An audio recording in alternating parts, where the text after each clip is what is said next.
It's always a bad sign when a company can't pay its own employees. So what exactly went wrong at Moe's?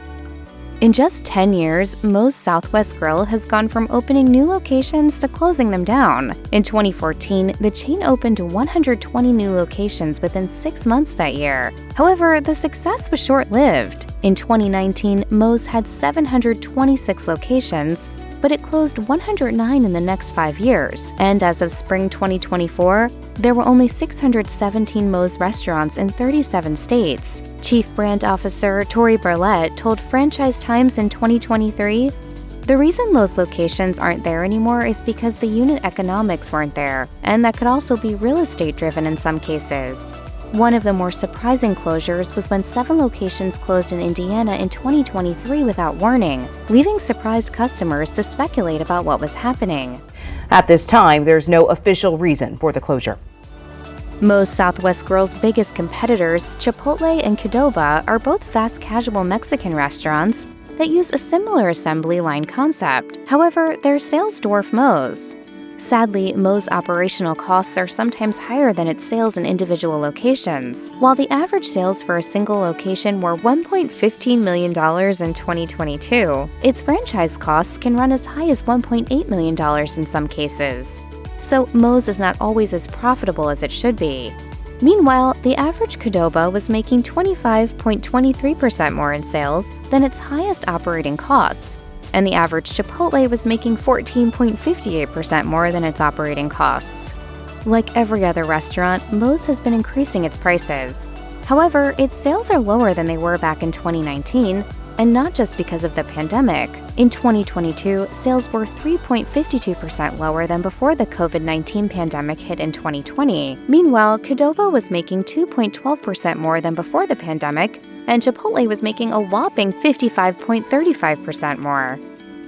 Marketing can be everything when it comes to whether a restaurant thrives or dies. So with relatively few remaining locations and low overall sales, Moe's decided to make some big advertising and operational changes with Project Victory. In 2023, Tori Bartlett told Franchise Times that Victory stands for Validate Necessary Ingredients, Improve Line Efficiency and Speed of Service, Clean up the appearance of food, transform flavor profiles, optimize omni-channel guest experience, redesign menu board, yield a brand that is built to grow. Some of the other changes include upgrading menu offerings, redesigning the menu board, and streamlining operations so that the same things are happening at every store. The idea is for everything to be and look better while making the service even faster with possibly more fun. Heck, they even brought in a special fun consultant to make sure it's cool. It's your boy, international superstar and taco connoisseur, T-Pain. The company is trying to go back to its roots, changing its marketing to emphasize its earlier rebel spirit image. After all, the 3 letters in Moe's name actually stands for musicians, outlaws, and entertainers, rather than the name of a real person. In 2023, some Moe's franchise owners spent millions remodeling their locations to improve guest experiences and draw in new customers, in keeping with Project Victory. Unfortunately, customers aren't handing out compliments about the latest remodel. One disgruntled Redditor said, "Our Moe's used to be so thoughtfully designed on the inside. Painted yellow walls, interesting artwork on walls, even TVs in there. And now it's just plain white walls. Literally no interesting menu names, bare basic boring artwork, and no TVs. It feels like zero personality now." Moe's has made a lot of menu changes as of late, but customers aren't liking the food as much as they once did. One Redditor wrote, "I don't get it. They had a perfect business model. Why destroy it?" Part of the motivation behind removing items is a lack of sales. Although menu items like shredded pork carnitas were only responsible for 2% of sales, customers are petitioning to get it back. Customers are also upset that the chain no longer has mushrooms, limes, or cotija. One of the decisions to remove carnitas in particular, Tori Bartlett told Restaurant Dive, "We didn't remove it just because it was a slow mover, but also so we could innovate and grow. There's only so much space you have on those hot and cold lines." When the company stopped including a drink or guacamole with its Mo Monday deal and raised the price of the deal from $6.99 to $9.99. Some customers were unhappy enough to abandon the chain altogether, saying it was the last thing keeping them coming in the door. If you look at the reviews at your local Moe's Southwest Grill, you may well see more negative reviews lately than positive. Many customers say it's getting worse and more expensive. There have been complaints of getting old food and cold food, as well as hard rice or beans. Other customers complain that their order is never right.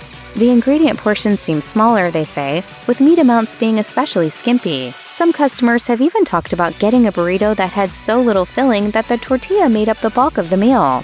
The prices are also a point of contention. One Redditor who was excited to visit a city with the Moe's again said, "I was flabbergasted to see that my veggie burrito made as a meal was $17. In the past, that entire meal would have cost less than $10. Plus, some customers feel the upcharges have become ridiculous."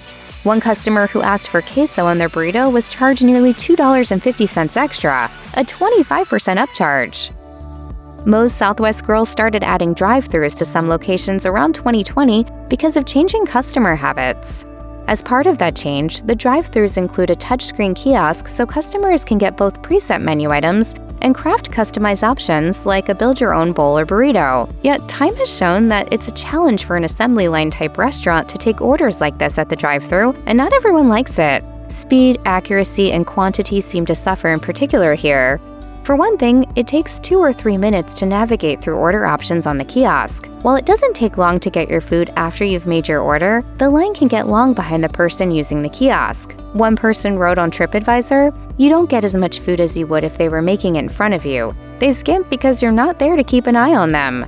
Other customers have mentioned drive-thru problems like missing items in their order, which they would have realized if they'd been watching the employees make it. Customers have also reported making an online order and not being allowed to pick it up in the drive-thru, despite no other customers waiting in the car line. In July 2023, Moe's decided it could make more money if it opened earlier. Instead of opening for lunch at 11 o'clock a.m., it's now open 30 minutes earlier. The decision to open early came after the chain took note of changes in customer habits. Ever since the COVID-19 pandemic, people have been ordering more catered lunches from places like Moe's, so employees have been coming in early to prep for those orders. The company decided that it made sense to open up the restaurant doors early too, since employees were already working in the building. Tori Bartlett told Restaurant Dive, "We tested opening early and we were getting upwards of 3 guests per day per store during that half hour, and the impact of that is just enormous from a financial margin standpoint." Yet that speaks to some deeper issues. When 3 guests make an enormous difference in profits, it sounds like locations are not making much profit in the first place. You know things aren't going well for a chain when some of its employees stop getting paychecks on time. In July 2023, employees at 18 Moe's locations in Florida, owned by franchisee Tony Friel, didn't get paid when they should have. Friel blamed the bank for employees going more than 2 weeks between paychecks. Supposedly, $325,000 in sales over the 4th of July holiday didn't show up in the bank account until after payday. Not surprisingly, the affected Moe's employees weren't happy. Some took it upon themselves to put up closed signs at the restaurants because they weren't willing to work until they had been paid. To prevent this type of problem from happening again, Friel opened up a line of credit with the bank that would allow him to borrow money for payday.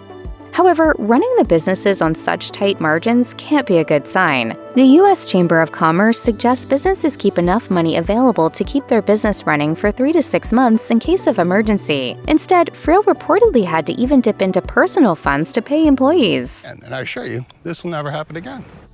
In early 2020, 4 different franchisees decided that they wanted out of the Moe's restaurant business. The sales represented 67 stores that needed new ownership.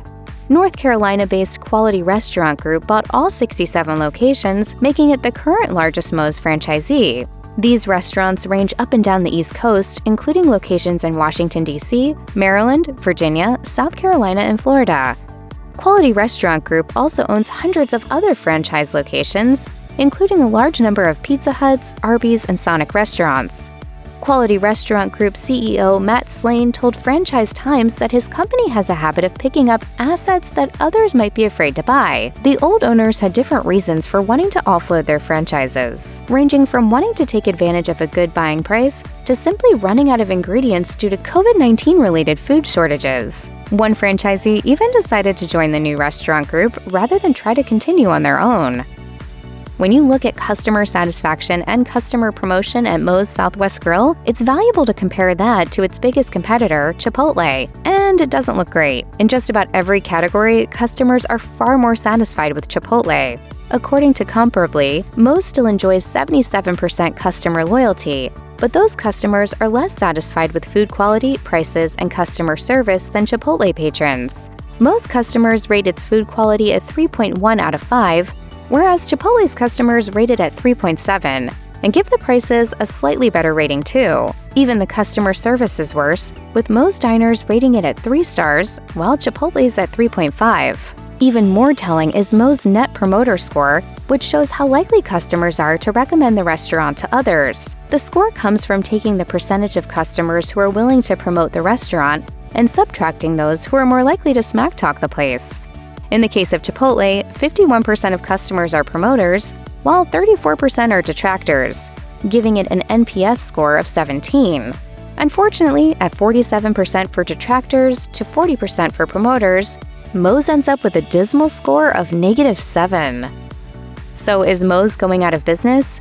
Fans are definitely wondering, as the chain's negatively perceived changes have made some customers question whether it's on its last legs or not. Despite rumors of the chain closing, there aren't any such plans on the horizon, at least not publicly. The marketing team is still churning out new ideas, and the chain has not made any announcement that might indicate a plan to close across the board. However, when individual stores fail or are struggling along under poor leadership, it can fuel rumors that others nearby may be shutting too. When those 7 Moe's restaurants closed in Indiana in 2023, the owner of one still open location took to Reddit to let everyone know they hadn't closed. "We are open and doing great. We still have the best queso in Indy." And we know at least one person who was happy to hear that.